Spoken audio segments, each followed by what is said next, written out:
Assalamualaikum warahmatullahi wabarakatuh.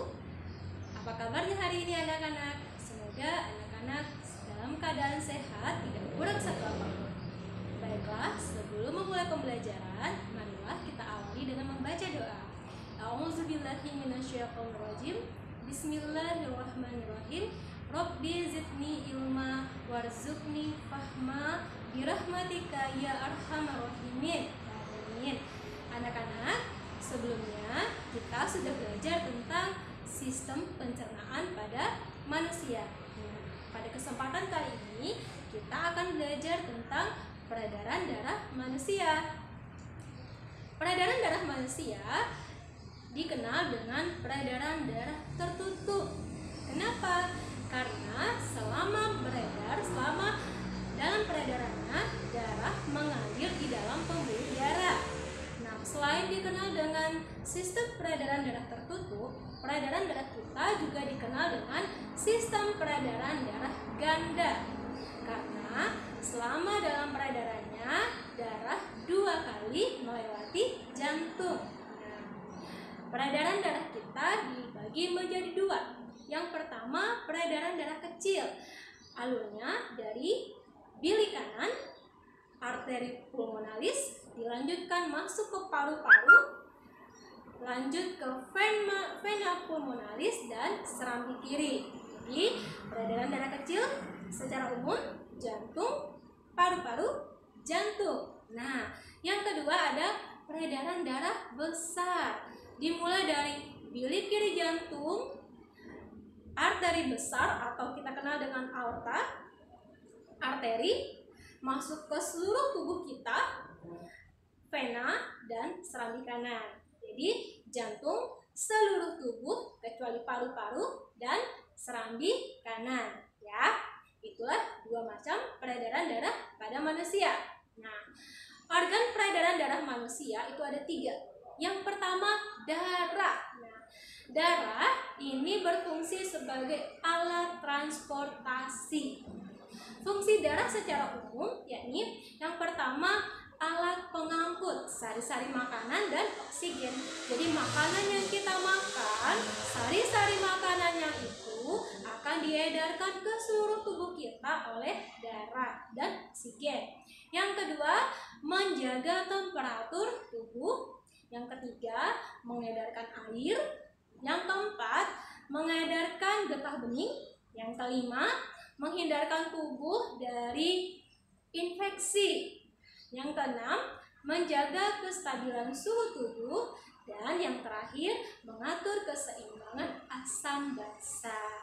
Itulah fungsi darah secara umum. Nah, darah kita ini ada komponen-komponennya. Ada 3 komponen. Yang pertama ada plasma darah. Yang kedua ada sel darah putih dan trombosit, dan yang terakhir ada sel darah merah.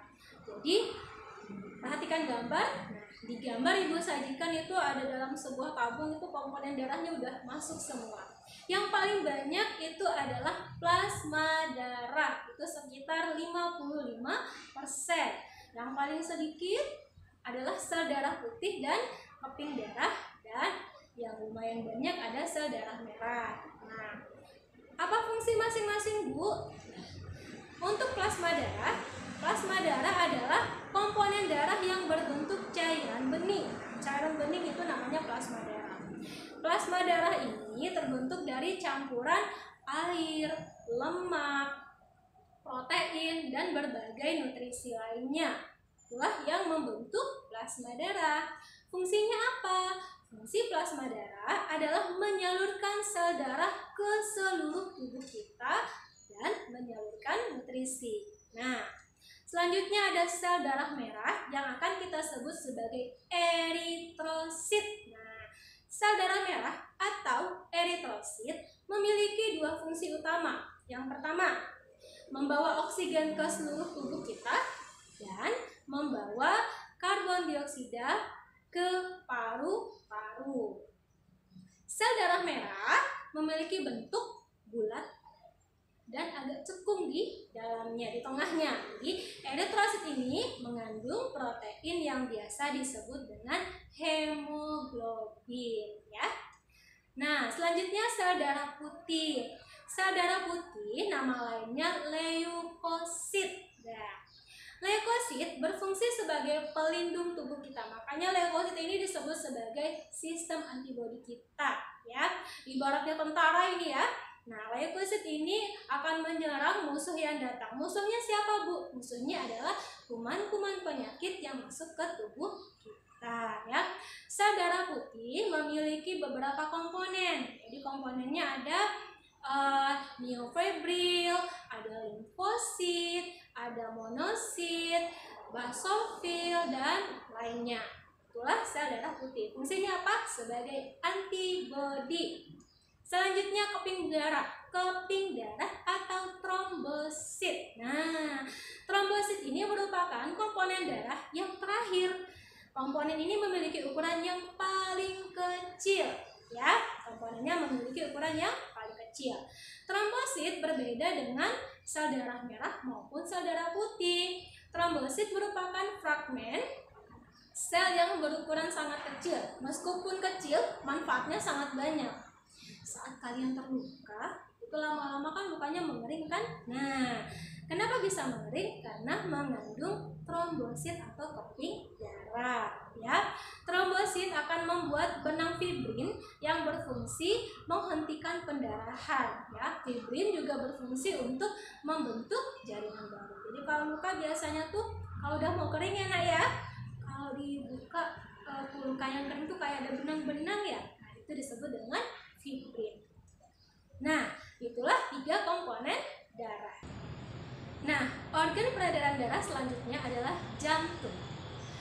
Jantung berfungsi memompakan darah ke seluruh tubuh. Jantung memompa darah dengan cara berkontraksi dan berelaksasi secara bergantian. Makanya jantung kita terasa berdenyut. Jantung terletak di dalam rongga dada di sebelah kiri, tepatnya di atas diafragma. Ukuran jantung kira-kira sebesar kepalan tangan pemiliknya. Jadi jantung Ibu Tirta ini kira-kira sebesar ini. Nah, jantung anak-anak sebesar apa? Kalau pengen tahu, silahkan kepalkan tangannya. Jantung terdiri atas 3 lapisan. Yang pertama, perikardium atau pembungkus jantung. Yang kedua, miokardium atau otot jantung. Dan yang ketiga, endokardium atau pembatas jantung. Nah, jantung kita dibagi menjadi 4 ruang. 2 serambi atau atrium dan 2 bilik atau ventricle. Serambinya yakni serambi kiri dan serambi kanan, biliknya bilik kiri dan bilik kanan. Nah, ventricle atau bilik memiliki dinding yang lebih tebal dibanding atrium. Organ peredaran darah selanjutnya adalah pembuluh darah. Pembuluh darah kita ada 3. Ada pembuluh darah nadi atau arteri, ada pembuluh vena, dan ada pembuluh kapiler. Nah, untuk pembuluh darah nadi atau arteri ada jenisnya lagi. Ini arteri besar akan kita sebut dengan aorta. Ibu, apa itu arteri? Arteri adalah pembuluh darah yang mengangkut darah bersih, yakni darah yang mengandung oksigen ke seluruh tubuh kita. Sedangkan vena atau pembuluh balik adalah pembuluh yang mengangkut darah kotor atau darah yang mengandung karbon dioksida dari seluruh tubuh kembali ke jantung. Sedangkan pembuluh kapiler adalah penghubung antara pembuluh vena dan pembuluh arteri. Nah, ini Ibu sajikan perbedaannya pembuluh nadi dan pembuluh vena atau pembuluh balik. Nah, tempat pembuluh nadi itu agak ke dalam, jadi tidak nampak di tubuh kita. Sedangkan pembuluh balik itu dekat dengan permukaan tubuh. Jadi kalau dilihat di tangannya tuh biasanya ada garis biru-biru ya. Itu adalah pembuluh balik atau pembuluh vena. Yang kedua, denyut. Nah, denyut pembuluh nadi itu terasa. Coba dipegang di sininya biasanya ya, terasa tuk tuk. Nah, atau di sini agak terasa berdenyut. Sedangkan pembuluh vena atau pembuluh balik tidak ada denyutnya, ya. Dindingnya, yang ketiga dindingnya.